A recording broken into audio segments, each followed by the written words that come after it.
वेंकटाद्रिसमं स्थानं ब्रह्मांडे नास्ति किंचन वेंकटेश समो देवो न भूतो न भविष्यति। ओं नमो वेंकटेशाय। திருமலா திருப்பதி தேவஸ்தானம் ஸ்ரீ வெங்கடேஸ்வரா பக்தி சேனல் இணைந்து வழங்கும் ஸ்ரீமத் பகவத்கீதை பாராயணத்திற்கு அனைவரையும் வரவேற்கிறோம்.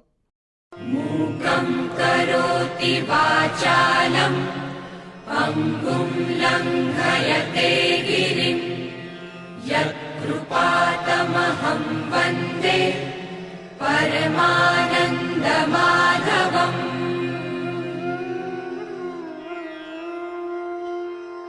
करारविन्देन पदारविन्दम् मुखारविन्दे विनिवेशयन्तम् वटस्य पत्रस्य पुटे शयानम् बालं मुकुन्दम् मनसा स्मरामि.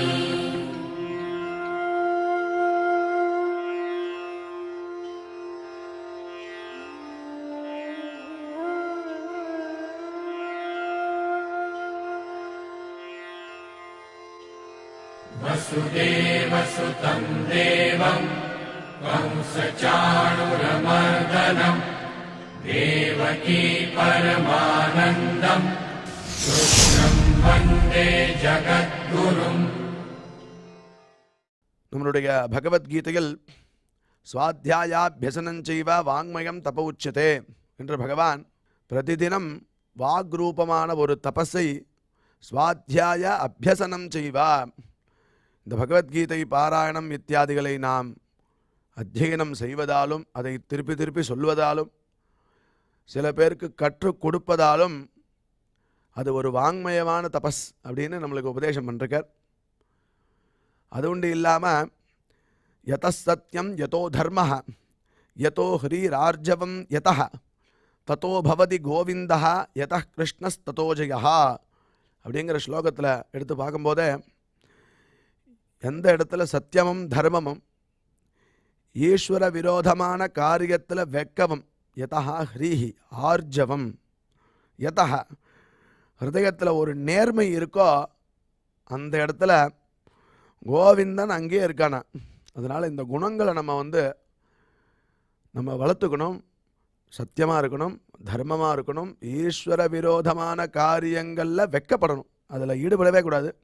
அது உண்டு இல்லாமல் ஆர்ஜவம் ஹிருதயத்தில் ஒரு நேர்மை எப்பயும் இருந்ததுன்னா அந்த இடத்துல பகவான் கோவிந்தன் நம்ம கூடயே இருப்பானா.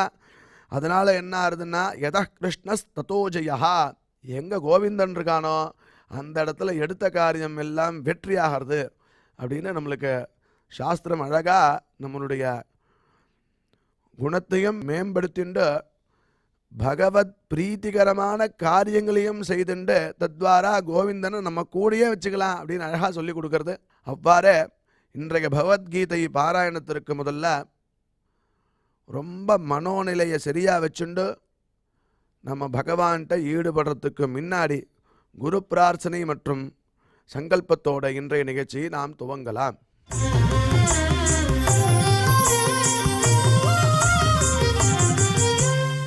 श्री गुरु प्रार्थना. गुरु ब्रह्मा गुरुर्विष्णुर् गुरुर्देवो महेश्वरः गुरुः साक्षात् परं ब्रह्म तस्मै श्री गुरवे नमः.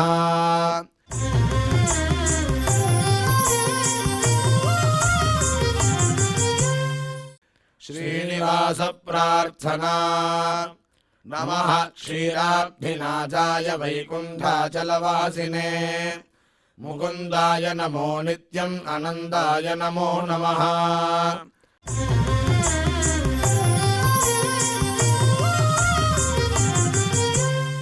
अथ श्रीमद्भगवद्गीता पारायण संकल्पः.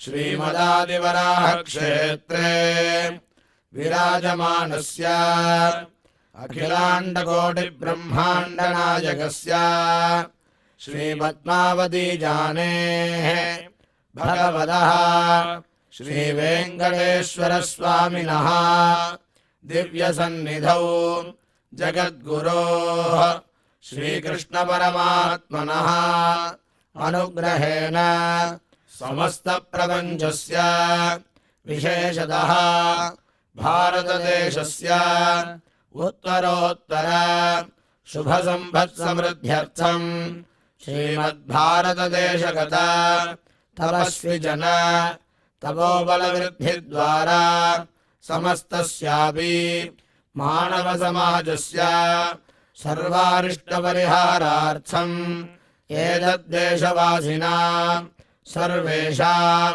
सज्जनानां योगक्षेमार्थं राष्ट्रविरोधिनां निबर्हणद्वारा जनानां चित्तशान्ति चित्तस्थैर्य सन्तोषादि अभिवृद्ध्यर्थम् एतद्देशवासिनां परस्परविद्वेष परस्परनिन्दा परस्परहिंसादीनां निवृद्ध्यर्थम् परस्परसौमनस्य सिद्ध्यर्थम् समस्तपापक्षयार्थम् श्रीमन्नारायणप्रीत्यर्थम् श्रीपरमेश्वरप्रीत्यर्थम् श्रीमद्भगवद्गीतायाः अखण्डपारायणम् करिष्यामहे।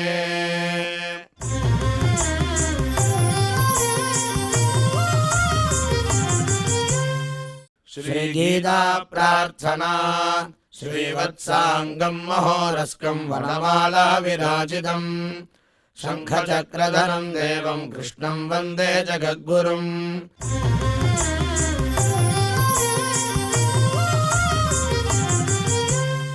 पार्थाय प्रतिबोधिताम् भगवता नारायणेन स्वयम् व्यासेन ग्रथिताम् पुराणमुनिना मध्ये महाभारतम् अद्वैतामृतवर्षिणीम् भगवतीम् अष्टादशाध्यायिनीम् अम्ब त्वामनुसन्ददामि भगवद्गीते भवद्वेषिणीम्।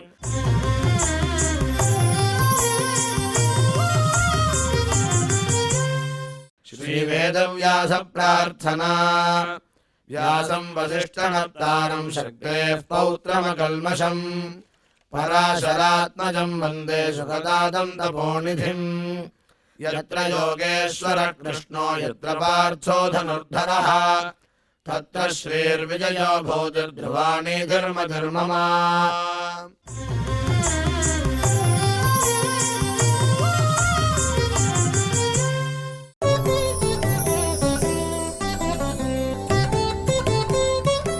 ज्ञानं कर्म च कर्ता च त्रिधैव गुणभेदतः प्रोच्यते गुणसंख्याने यथावच्छृणुतान्यपि विद्यया विन्दते अमृतम् அப்படின்னு சொல்ல பிரகாரம் நாம் இதுவரை செய்த ஸ்லோகங்களுடைய அர்த்தத்தை நமக்கு டாக்டர் ஊவே அனந்தபத்மநாபாச்சாரியார் விவரிப்பார். அதை மனதில் வாங்கிக் கொள்வோம்.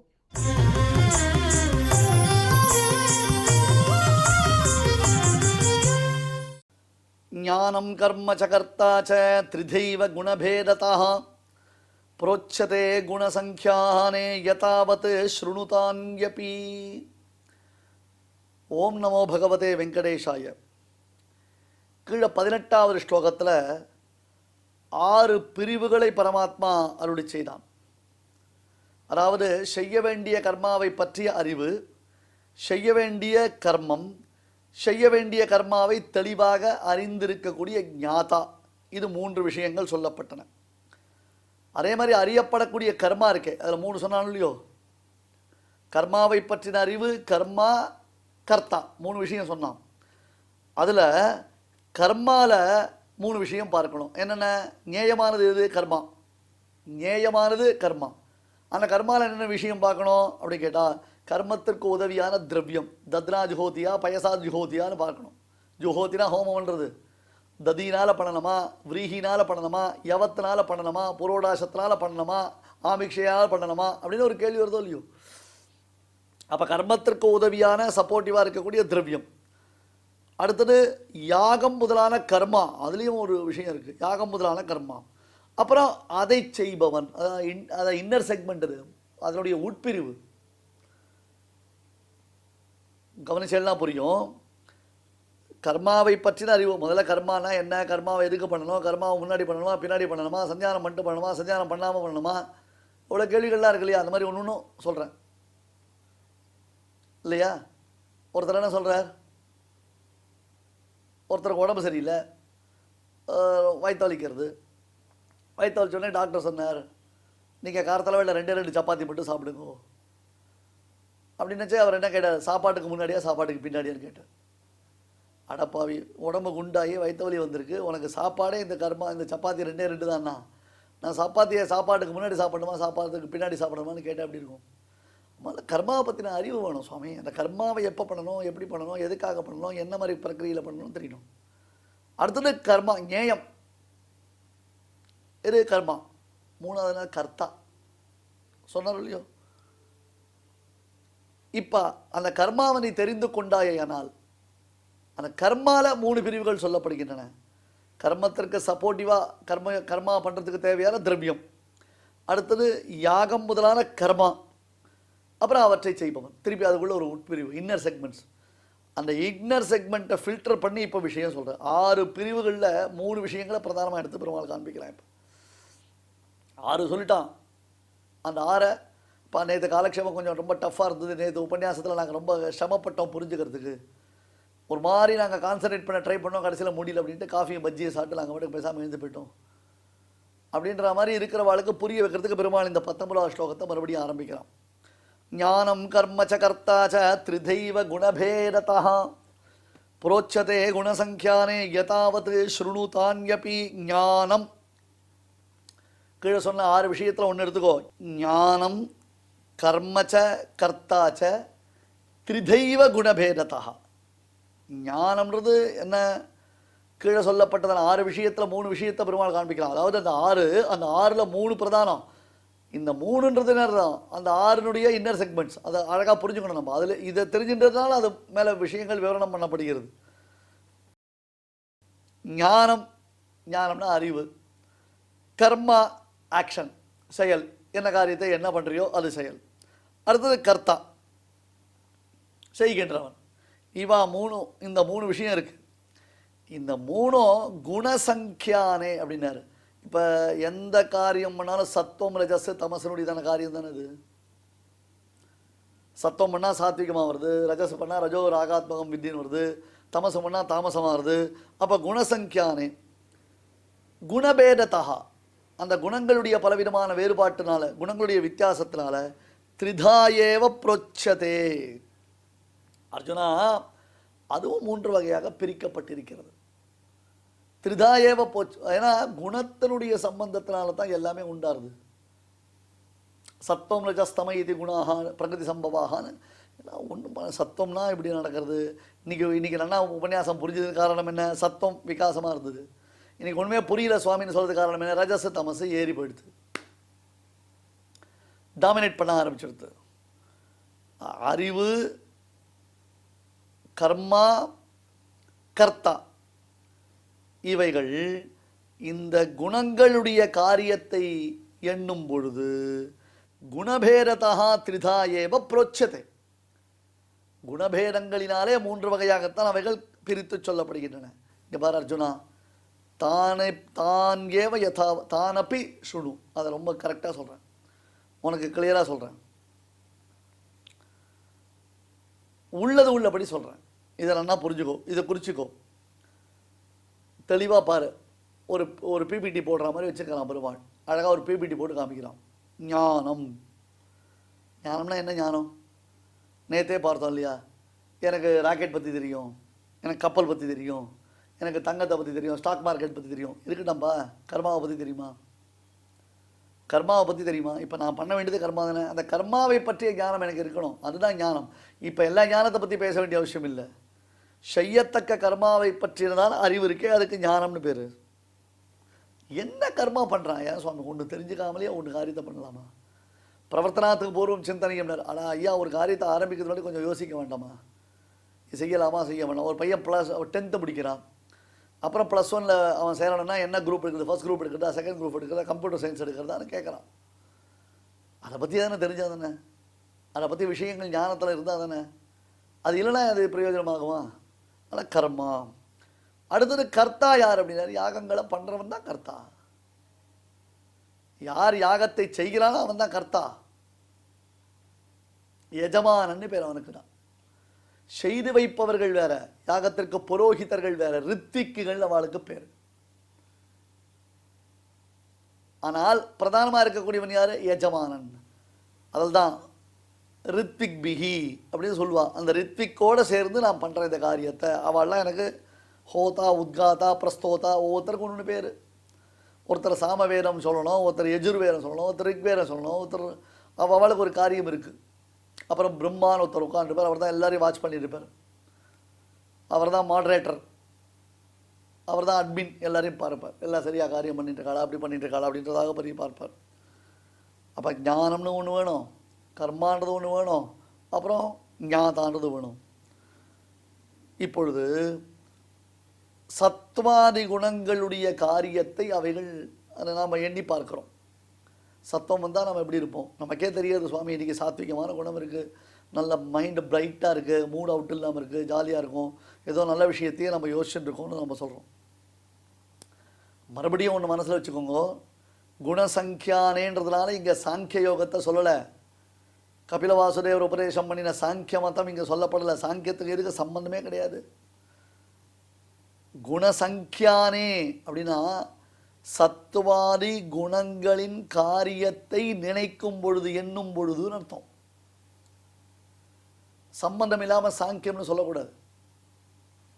ஒரு வார்த்தைக்கு ஒரு இடத்துல ஒரு அர்த்தம் புரிஞ்சுட்டோம்னா உடனே அதே அர்த்தத்தை எல்லா இடத்துலையும் யூஸ் பண்ண முடியாது.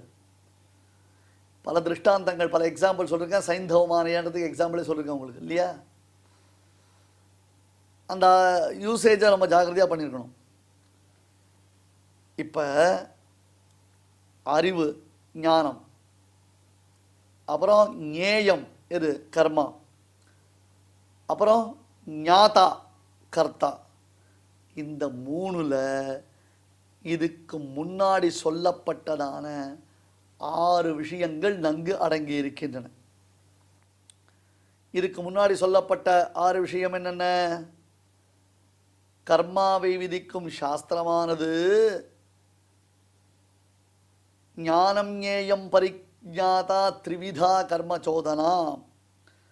கர்மாவை விதிக்கும் சாஸ்திரமானது ஞானம் ஞேயம் பரிஜாதா 3 சொல்லித்தா. அடுத்தது கர்ம சங்கிரகா என்ன சொல்லித்து?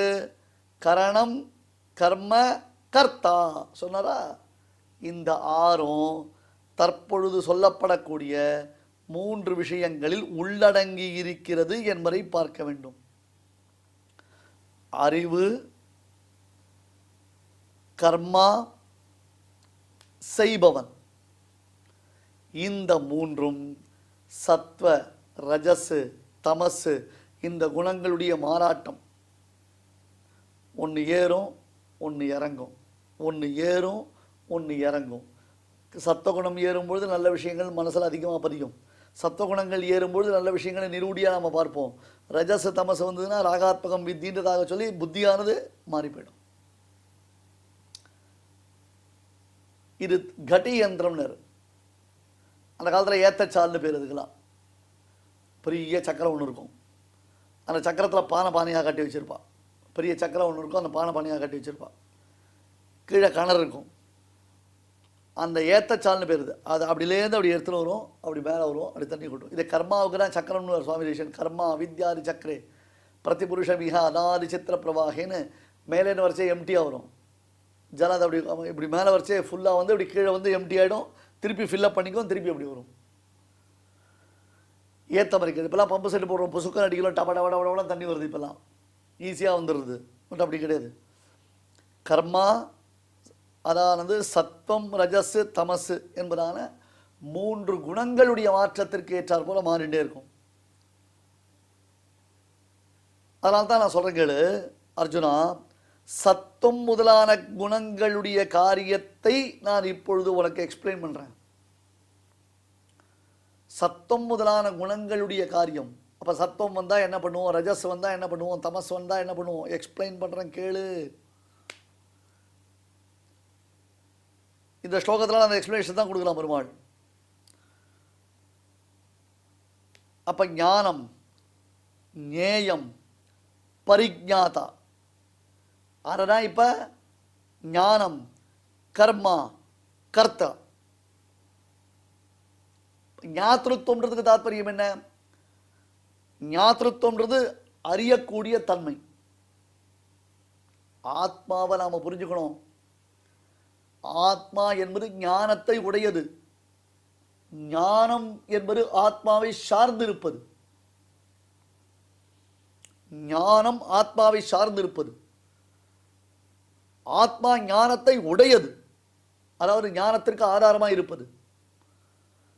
ஞானம் ஒன்றை அறிந்து அறிவிப்பது என்றால் அது ஆத்மாவுக்கு தான் அறிவிக்க முடியும். ஞானத்தினால தான் அறிந்திருக்கிறேன் என்று அறிந்திருக்க முடியாது, அறிய முடியாது. பிரமிக்காதீங்க, ரொம்பலாம் குழம்பாதீங்க. இங்க இருக்கிற குடத்தை நான் பார்க்கிறேன் அப்படின்னு நான் சொல்றேன். இங்க ஒரு குடம் இருக்கு, அந்த குடத்தை நான் பார்க்கிறேன். இப்ப நான்றது யாரு? ஆத்மா. குடத்தை அறிகிறேன் சொல்றவன் யாரு? ஆத்மா. ஆனால் குடத்தை குறித்த அறிவை எனக்கு அறிவிப்பவன் யார்? என்னுடைய ஞானம். அங்க இருக்கிற குடத்தை, இது குடம் அப்படின்னு, அயம் கடஹா அப்படின்வா. அந்த குடம் எனக்கு யார் அறிவிக்கிறா? ஆத்மாவா? என்னுடைய ஆத்மாவுக்கு யார் அறிவிக்கிறா? அதாவது எனக்கு யார் அறிவிக்கிறா? என்னுடைய ஞானம். அந்த ஞானம் என் ஆத்மாவை சார்ந்துதான் இருக்கும். எனக்கு அங்க குடம் இருக்க தெரியறதில்ல, உங்களுக்கு தெரியறதா? ஏன் சுவாமி உனக்கு தான் அறிவிச்சது? எனக்கு தான் அறிவிக்காது, உனக்கு சொல்லாது. உனக்கு தான் அறிவிக்கும். உன்னுடைய ஞானம் உனக்கு அறிவிக்கும். இப்போ இன்னைக்கு பகவத்கீதை புரிஞ்சிருக்கு, உன்னுடைய ஞானம் உனக்கு உன்னுடைய ஆத்மாவுக்கு அறிவிக்கிறது. இன்னைக்கு பகவத்கீதை புரியல, உன்னுடைய ஞானம் உன்னுடைய ஆத்மாவுக்கு அறிவிக்கிறது. என்னது அறிவிக்கிறது? புரியலேன்றது அறிவிக்கிறது. புரியுறதா? புரியலையா? இப்போ உங்க ஞானம் உங்க ஆத்மாவுக்கு புரியறதுன்னு அறிவிச்சிருக்கா, இல்லை புரியலன்னு அறிவிச்சிருக்கா? அதான் சிக்கல். ரொம்ப டெப்தான சாஸ்திரம், ரொம்ப டீப்பாக இதை நம்ம கவனிக்கணும். நம்ம ஞாத்திருத்துவம் அப்படின்னு சொன்னால் அறியக்கூடிய தன்மை. அறிவுடன் கூடியவன் அதை அறிகிறான் என்பதாக ஞாத்திருத்துவத்தை சொல்கிறோம். கர்த்திருவம் அப்படின்னு ஒன்று இருக்கு இல்லையா? கர்த்திருவம் அப்படின்றது இருக்கு, அது செய்யணும். கர்த்தா சாஸ்திரார்த்தவத்வாத் அப்படின்னு சொல்லுவான். ஒரு காரியத்தை செய்யணும் சார், இவன் தான் போய் பண்ணணும். கை நீட்டணும், கால் நீட்டணும், காலை மடக்கணும், கை மடக்கணும், உட்காரணும், எழுந்துக்கணும், நிற்கணும், போகணும், வரணும், பார்க்கணும், சேர்க்கணும். அது கர்த்திருவம் அப்படின்னு அர்த்தம். ஒரு காரியத்தை செய்யக்கூடிய தன்மை. இது எல்லாருக்கிட்ட இருக்கு. அறிவாளின்னு சொல்றதுக்கு தாத்பரியம் என்ன? ஞானஸ்வரூபன்னு அர்த்தம். அறிவாளினா ரொம்ப படித்தவன், பகவத்கீதை 18 அத்தியாயம் நூற்று பண்ண வந்தால் அறிவாளி நினச்சிக்க வேண்டாம். நம்ம எல்லாரும் அறிவாளிகள் தான். ஏன்னா ஞானம் நம்மக்கிட்ட இருக்கு. ஞாதாவாகவும் இருக்கும், கர்த்தாவாகவும் இருக்கும், காரியத்தை செய்யும் வல்லமை பெற்றவன். அப்போ ஆனால் புத்திசாலி அறிவாளியாக இருக்கிறவன் ஒன்றை நன்கு தெரிந்து கொண்டு, ஒன்றை நன்றாக தெரிந்து கொண்டு அதன் பிறகு அதனுடைய காரியத்தில் பிரவர்த்திக்கிறான். முதல்ல அறிவு, அப்புறம் எத்தனம். விஷயமே தெரியாமல் ஆழம் தெரியாமல் காலை விட்டான்னு சொல்லுவான், ஞாபகம் இருக்கா? விஷயமே தெரியாமல் ஒன்றில் நம்ம ஈடுபடலாமா? ஒன்றில் ஈடுபட முடியுமா நம்மளால? எத்தனம்னு சொன்னாலே அது அறிவில் ஒரு பிரிவு தான் சுவாமி. எத்தனம் இஸ் ஈக்குவல் டு அறிவினுடைய ஒரு பிரிவு அது. அப்ப கர்த்தா பரிஜ்ஞாதா, முன் ஸ்லோகத்தில் சொன்ன வார்த்தை பரிஜ்ஞாதா, இந்த ஸ்லோகத்தில் சொல்லக்கூடிய வார்த்தை கர்த்தா. அப்ப கர்த்தா இஸ் ஈக்குவல் டு பரிஜ்ஞாதா. ஒன்றை குறித்ததான அறிவை பெற்றவன், அறிவுடையவன். இப்போ இதை பற்றி விஷயத்தை டிஸ்கஸ் பண்ணணும், இதை பற்றி ஆராய்ச்சி பண்ணணும். ஏன்னா என்ன சொன்னோம்?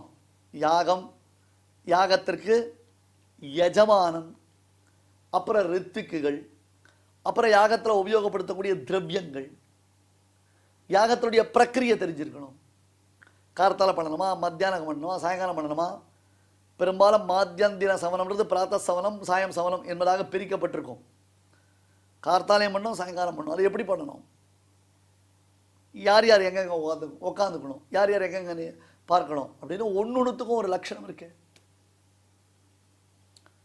ஒரு சாதாரண சமையல் பண்ணணும்னா கூட முதல்ல அடுப்பை மூட்டணும், அதுக்கப்புறம் வானொலி அடுப்பில் வைக்கணும், அப்புறம் எண்ணெயை குத்தணும், அதுக்கப்புறம் கடுகு உளுத்த பருப்பை போடணும், அப்புறம் பச்சை மிளகா போடணும். ஏதோ ஒன்று இருக்குல்ல, ஒரு ப்ரொசீஜர் இருக்குல்ல. உப்புமா சாப்பிடணும்னு ஆசை வந்துட்டா மட்டும் உப்புமா சாப்பிட முடியுமா? இல்லை உப்புமா சாப்பிட்றோன்னு வானாவை தூக்கி அடுப்பில் வச்சுட்டா உப்புமா கிடச்சிருமா நமக்கு? அதை பற்றியதான தெளிவு இருக்கணும். அதனால் ஞேயம் என்பது அறிய வேண்டியதான கர்மாவை குறிக்கிறது. அதனால் அது கர்மஜேயம், கர்மா ஞேயத்தில் அடங்குகிறது. அங்கே சொன்ன 6 இந்த 3த்தில் அடங்கிறது சொன்னாரோ இல்லையோ, ஞேயம்னு அர்த்தம். நீ அறிய வேண்டிய கர்மா எதை தெரிஞ்சுக்கணும், எந்த கர்மாவை தெரிஞ்சுக்கணும், என்ன பண்ண போகிற அந்த கர்மாவை தெரிஞ்சுட்டு. பிரயோஜனம் அனுத்திஷ்ய மந்தஹாபி பிரவர்த்ததேன்னு ஒரு வாக்கியம் இருக்குது. இதை பண்ணுறதுனால எனக்கு என்ன பிரயோஜனம்னு கேட்பான். இதை பண்ணுறதுனால பிரயோஜனம் எதுவும் இல்லைன்னா முட்டாள் கூட அந்த காரியத்தை பண்ண மாட்டான். பிரயோஜனம் அனுத்திஷ்ய மந்தஹாபி பிரவர்த்ததே. ஐயா இதை பண்ணால் எனக்கு என்ன ரிசல்ட்டு, இதை பண்ணால் எனக்கு என்ன பிரயோஜனம், அந்த பிரயோஜனம் இல்லாமல் ஒரு காரியத்தை முட்டாள் கூட ஒரு பொழுதும் பண்ணவே மாட்டான். எனவே ஞேயம்னா அறிய வேண்டிய கர்மாவை சொல்லுகிறது. கர்மா ஞேயத்தில் அடங்கி இருக்கிறது. அடுத்தது கரணம் என்பது இருக்கே, அதுவும் கர்மாவில் அந்தர்கதம். கரணம்னா என்ன? யாகாதிகளுக்கு உபயோகமான திரவியங்கள் தான் கீழே பார்த்தோம் இல்லையா. தத்ராஜ் ஹோதி, பயசாது ஜோஹோதி பார்த்தோம் இல்லையா. சில இடத்துல மது உபயோகப்படுத்துவா, சில இடத்துல கிருதம் உபயோகப்படுத்துவா, அது ஆஜ்யம்னு பேர். தேன் உபயோகப்படுத்துவா, சில இடத்துல ஆஜ்யம்னு நெய்யை உபயோகப்படுத்துவா, சில இடத்துல ததி உபயோகப்படுத்துவா, சில இடத்துல பயச உபயோகப்படுத்துவா, பால், ததினா தயிர், புரோடாசத்தை உபயோகப்படுத்துவா. அந்த திரவியத்தை வச்சுட்டு தான் யாகம் பண்ணோம் நீ. அப்ப யாகாதிகளுக்கு சாதனம் என்ன? திரவியம். இப்ப ஞானம்னு இருக்கு பாருங்க. ஞானத்தை எந்த கோஷ்டியில் சேர்ப்ப? எதுலையுமே சேர்க்க முடியாது நம்மளால. கீழே என்ன சொன்னார்? சோதனான்னு சொன்னார். சோதனைன்னு அர்த்தம் தெரிஞ்சுக்கோ, இதான் விஷயம், இது முக்கியம் உனக்கு கேட்டாரோ இல்லையோ. அந்த ஞானம் தனியாக தான் இருக்கு, அது தனியாக கொடுத்துட்டார்.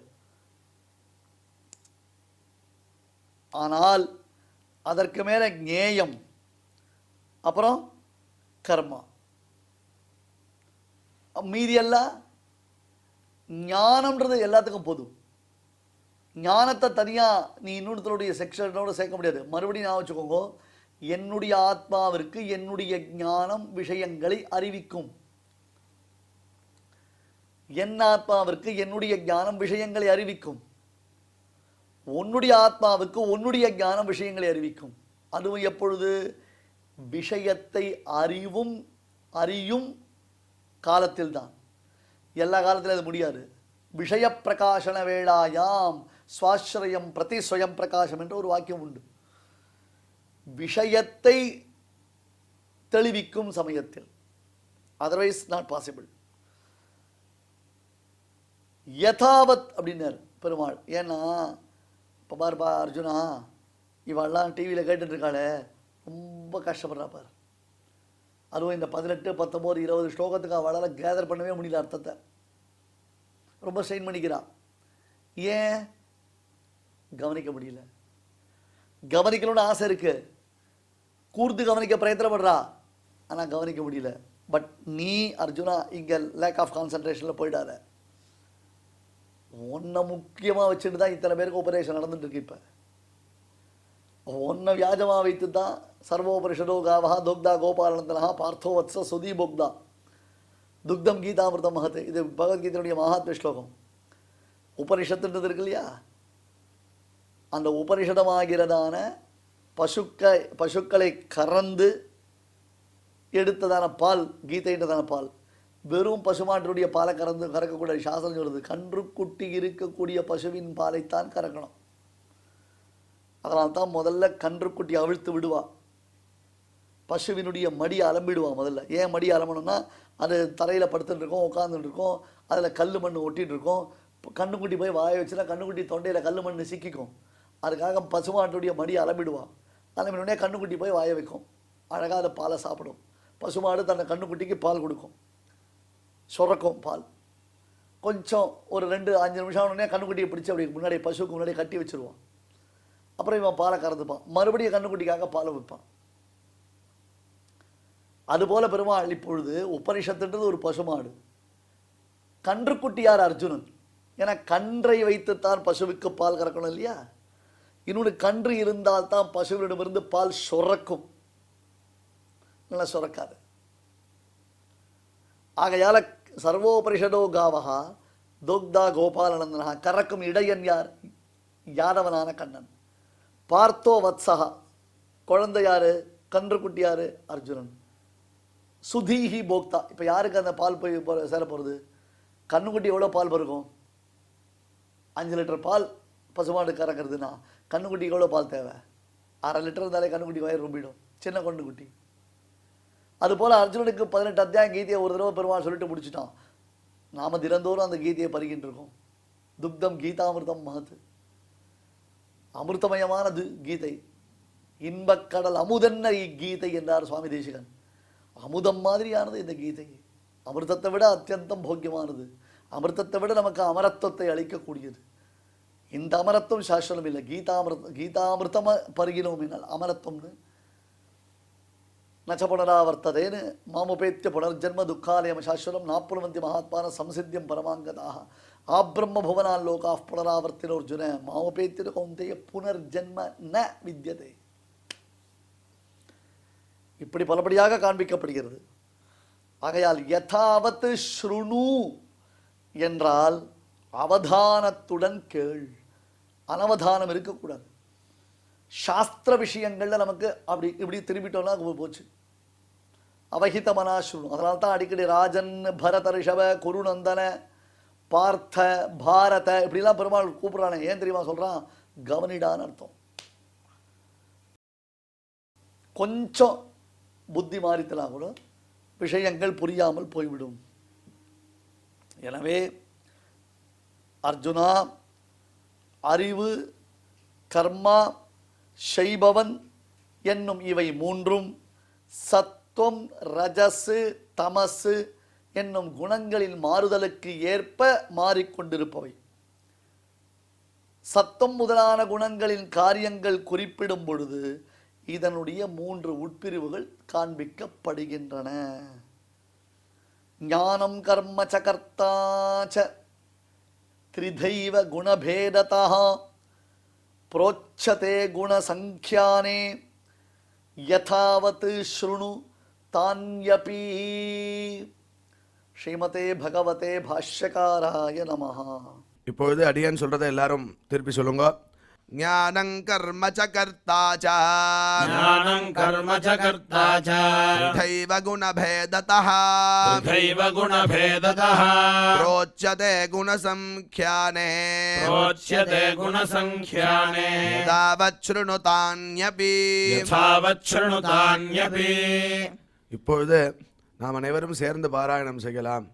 ஞானம் கர்ம ச கர்த்தா ச த்ரிதைவ குணபேததः ப்ரோச்யதே குணசங்க்யானே யதாவத் ஸ்ருணுதான்யபி. தெய்வத்தை ஆராதிக்கும் உன்னதமான வழிகளில் முக்கியமானது பகவன் நாம சங்கீர்த்தனம். அதனால் என்ன ஏற்படுகிறது என்று கேட்கலாம் இல்லையா? புண்ணியம் ஒன்று ஏற்படுகிறது. அது ஒன்று இல்லாமல் பகவானுக்கு பிரீத்தியானது ஏற்படுறது. இதை பற்றி பார்த்தோன்னா கிம் சம்பாத்தியம் மனுஜைஹி அப்படின்னு பகவத் பாதால் பிரஷ்னோத்தர ரத்ரி மாளிகா அப்படிங்கிற ஒரு கிரந்தத்தில் கேட்குறார். கிம் சம்பாத்தியம் மனுஜைஹி, மனிதர்களால் எது சம்பாதிக்கப்பட வேண்டியது? அந்த கேள்விக்கு பகவத் பாதாலே பதில் சொல்கிறார். வித்யா, வித்தம், பலம், யசா, புண்ணியம். வித்யா கல்வி, அடுத்தது வித்தம் பணம், பலம், பலம்னா ஆரோக்கியம் வரதுக்கு உண்டான சக்தி, யசா புகழ், அடுத்தது புண்ணியம். நம்ம என்ன நினச்சிட்டுருக்கோம்? பகவான் ஆராதிக்கிறதா இருந்தால் எதுவுமே வேண்டாம் அப்படின்னு நினச்சிட்டுருக்கோம். அப்படி இல்லை. வெல்த்து, ஹெல்த்து இது ரெண்டுமே முக்கியம். ரெண்டுத்தையும் நம்ம வளர்க்கணும். ஒரு சமயத்தில் வெல்த்தையும் வளர்க்கணும், ஹெல்த்தையும் வளர்க்கணும். அதோடு சேர்ந்து ஸ்பிரிச்சுவல் அதையும் வளர்க்கணும். அதாவது ஆன்மீக விஷயமான சமாச்சாரமும் வளரணும். நம்மளே வளர்ந்துட்டுருக்கணும் அப்படிங்கிறது தெரியறது இல்லையா? ஆரோக்கியம், பலம் வளரணும்னா நடக்கணும், குளிக்கணும். குளிக்கிறதுனால 10 விதமான லாபம்னு சொல்கிறார். குணாதிஷ ஸ்நானபரஸ்ய சாதோ. பலம் எப்படி வளரும் அப்படின்னா குணாதிஷ ஸ்நானபரஸ்ய சாதோ ரூபஞ்ச தேஜா பலஞ்ச சௌச்சம். ரூபம் வளருமா? தேஜஸ் வளரும், பலம் வரும். ரூபஞ்ச தேஜா பலஞ்ச சௌச்சம். 4வது சௌச்சம். சௌச்சம்னா சுத்தி, அந்தःகரண சுத்தி, பகிஷுத்தி. அந்தःகரண சுத்தி மானசம் ஸ்நானம் விஷ்ணு சிந்தனம் அப்படின்னு சொன்னோம், ஏற்கனவே பார்த்தோம். அதனால் விஷ்ணு சிந்தனம் பண்ணுறதுனால கோவிந்த கோவிந்த கோவிந்தான்னு குளிக்கணும். குளிக்கிறதுனால என்ன ஆகுது, மானசமான ஒரு ஸ்நானம் ஏற்படுறது, சுத்தி வருது. சுத்தி வந்து அது அழுக்கெல்லாம் போக்குறதுங்கிறார். பகிஷுத்திக்கு நம்ம எல்லாம் சோப்பு தேய்க்கிறோம், அரப்பு தேய்க்கிறோம், மண்ணு தேய்க்கிறோம், அவ சௌகரியம். அடுத்தது ஆயுஷ்யம், 5வது ஆயுஷ்யம், ஆரோக்கியம். ஆயுஷ்யம்னு புரியுறது உங்களுக்கு, ஆரோக்கியம்னு புரியுறது. அலோலுபத்துவம், இது செய்யணும் இதை செய்யக்கூடாது அப்படிங்கிறது வருதான் புத்தி குளிக்கிறதுனால. அலோலுபத்துவம் துஸ்வப்னகாதா, கெட்ட கெட்ட கனவுலாம் போகிறது. தபஸ்ச மேதா, தபஹா 9 தபஸ் அப்படிங்கிறார். மேதா புத்தி சக்தி வளருது. இதுக்கெல்லாம் காரணமாக பலம் இருக்குது. பலமே இல்லைன்னா ஸ்நானம் பண்ண முடியாது இல்லையா? அது பலத்தை சம்பாதனம் பண்ணணும். பலம் யசஹா, அதுக்கு மேலே நாராயண நாராயண ஜெய ஜெய கோவிந்தா ஹரே.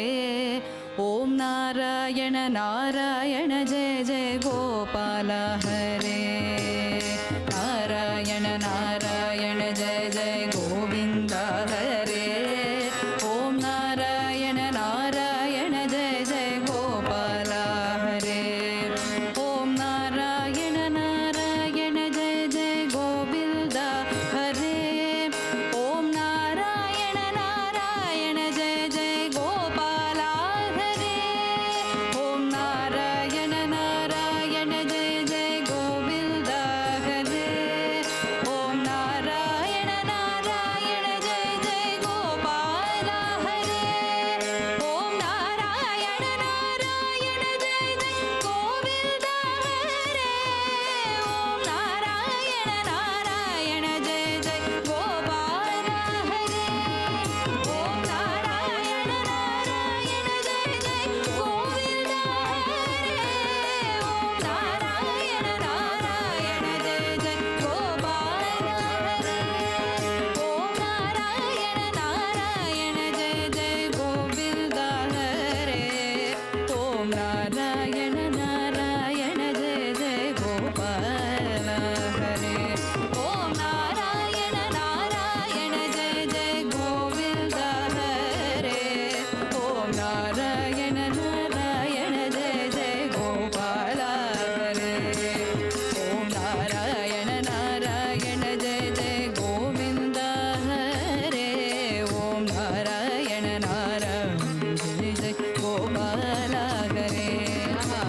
நாராயண நாராயண ஜெய ஜெய கோவிந்தா ஹரே. ஓம் நாராயண நாராயண ஜெய ஜெய கோபால ஹரே. ஓம் நாராயண நாராயண ஜெய ஜெய கோவிந்தா ஹரே. ஓம் நாராயண நாராயண ஜெய ஜெய கோபால ஹரே. ஓம் நாராயண நாராயண ஜெய ஜெய கோவிந்தா ஹரே. ஓம் நாராயண நாராயண ஜெய ஜெய கோபால ஹரே. ஓம் நாராயண நாராயண ஜெய ஜெய கோவிந்தா ஹரே. ஓம் நாராயண நாராயண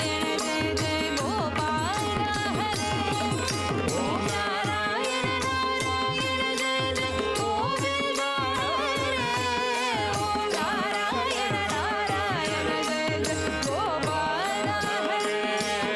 ஓம் நாராயண நாராயண ஜெய ஜெய கோவிந்தா ஹரே.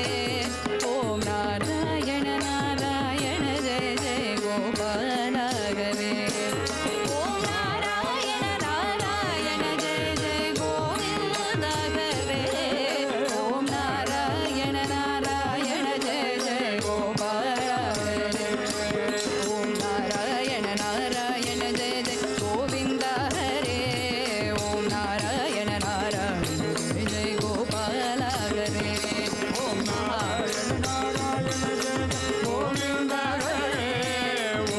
நாராயண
கோவிந்த கோவிந்த கோவிந்த ஹரி நாராயண நாராயண ஜெய ஜெய கோவிந்த ஹரே நாராயண நாராயண ஜெய ஜெய கோவிந்த ஹரே ஹரி நாராயண நாராயண ஜெய ஜெய கோபால ஹரே நாராயண நாராயண கோபால ஹரே ஹரி நாராயண நாராயண ஜெய ஜெய கோவிந்த ஹரே நாராயண நாராயண ஜெய ஜெய கோவிந்த ஹரே ஹரி நாராயண நாராயண ஜெய ஜெய கோபால ஹரே ஹரி நாராயண நாராயண ஜெய ஜெய கோபால ஹரே ஹரி நாராயண நாராயண ஜெய ஜெய கோபால ஹரே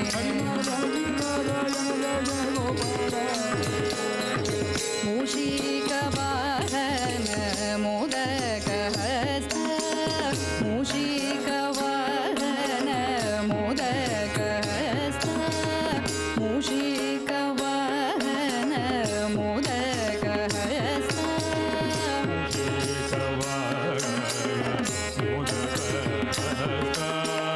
ಚಾಮರ ಕರ್ಣ ವಿಳೋಬಿದ ಸೂತ್ರ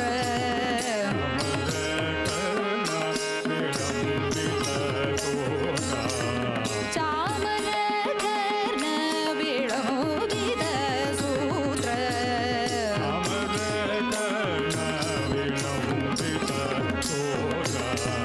ವಾಮನ ರೂಪ ಮಹೇಶ್ವರ ಪುತ್ರ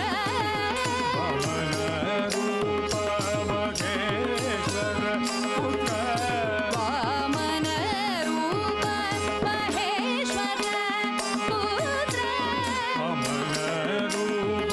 ಮಹೇಶ್ವರ ಪುತ್ರ ವಿಘ್ನ ವಿನಾಯಕ ದೇವಾ ನಮಸ್ತೆ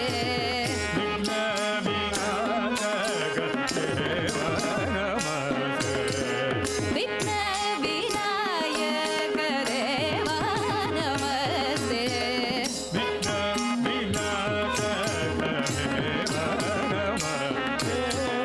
ಜಯ ಜಯ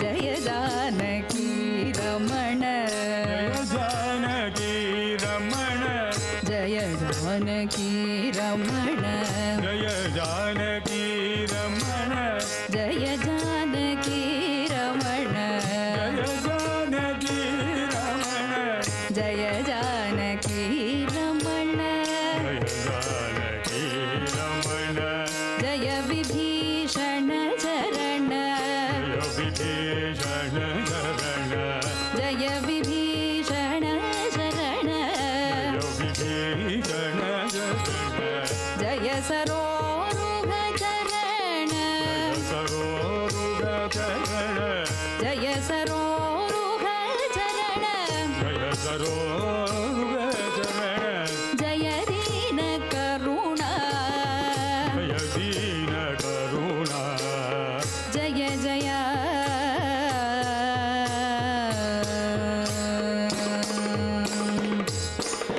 ಜಯ ಲೋಕ ಶರಣ್ಯ जय लोक शरण्य ಜಯ ಲೋಕ ಶರಣ್ಯ जय लोक शरण्य ಜಯ ಬಂದ ಕಾರುಣ್ಯ जय भद्रकारुण्य ಜಯ ಬಂದ ಕಾರುಣ್ಯ जय भद्रकारुण्य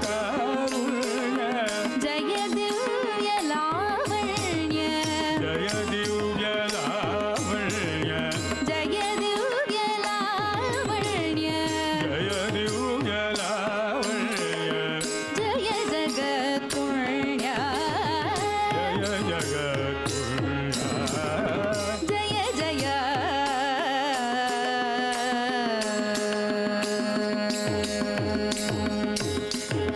ಪಾಪ ಸಂಗ ವಿದಾರ पाप संग विदार ಪಂಕ್ತಿ ಮುಖ ಸಂಹಾರ पंक्तिमुख संगार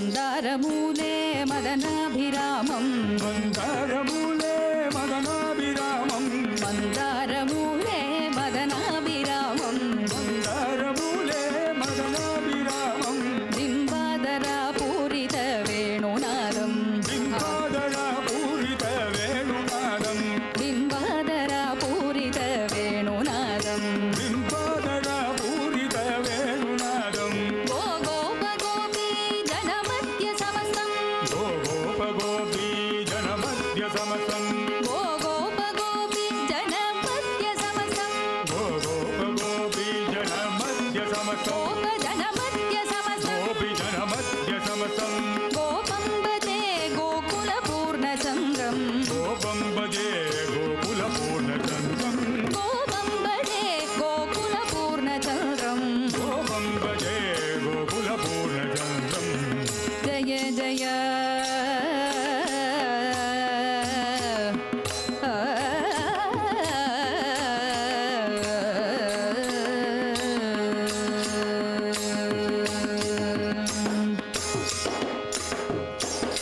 இந்த நிகழ்ச்சியில் இதுவரை நாம் பாராயணம் செய்த ஸ்லோகங்களில் ஏதேனும் அக்ஷர தோஷம் இருந்திருந்தால் அதை நிவர்த்திக்கும் பொருட்டு பகவானிடம் க்ஷமா பிரார்த்தனை செய்வோம்.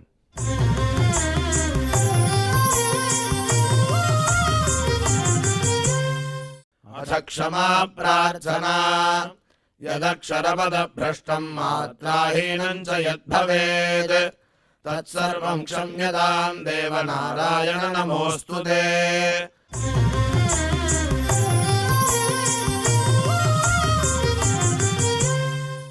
अथ भगवत्समर्पणम् कायेन वाचा मनसेन्द्रियैर्वा बुद्ध्यात्मना वा प्रकृते स्वभावात् करोमि यद्यत् सकलं परस्मै नारायणायेति समर्पयामि।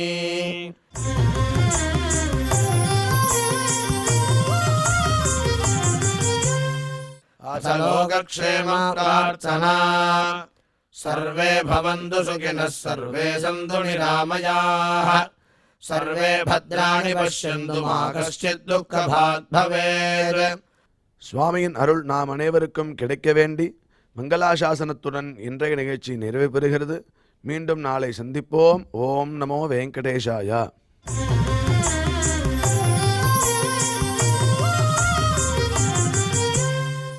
अथ मङ्गलम् श्रियः कान्ताय कल्याणनिधये निधयेऽर्थिनाम् श्रीवेङ्कटनिवासाय श्रीनिवासाय मङ्गलम्।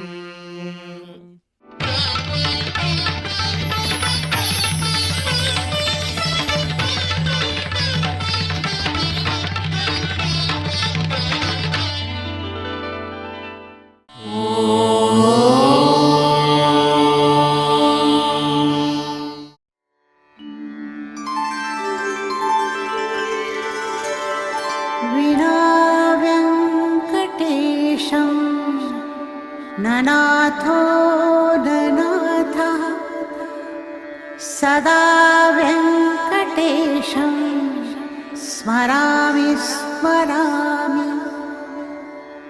हरे व्यङ्कटेश प्रसीद प्रसीद